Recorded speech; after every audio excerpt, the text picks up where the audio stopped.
చంద్రగిరి మండలంలోని ఏ రంగంపేట సమీపంలో ఉన్న మోహన్ బాబు యూనివర్సిటీ ఎదుట న్యూస్ కవరేజ్ నిమిత్తం వెళ్లిన జర్నలిస్ట్ ఉమాశంకర్, కెమెరామెన్ నరసింహులపై బౌన్సర్లు దాడి చేసిన ఘటన సోమవారం చోటు చేసుకుంది. కెమెరాలు, సెల్ ఫోన్లు లాక్కొని చితకబాదారు. తీవ్ర గాయాలైన వారిని స్థానికులు చంద్రగిరి ఏరియా ఆసుపత్రికి తరలించారు.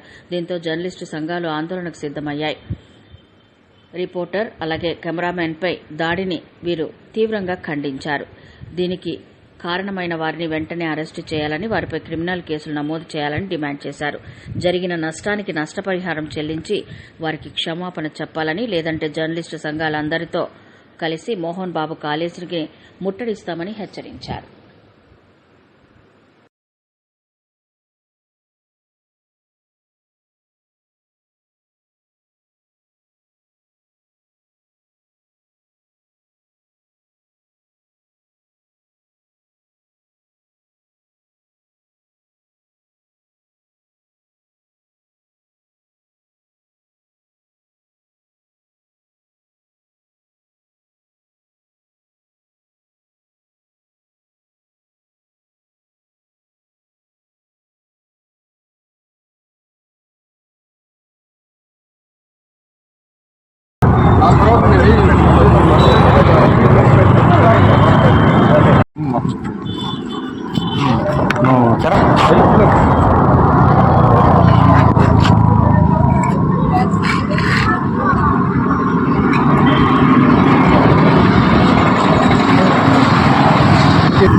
అన్నా ఓకే అన్నా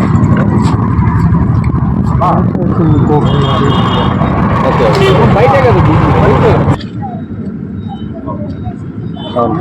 బ్లడ్ వస్తుంది.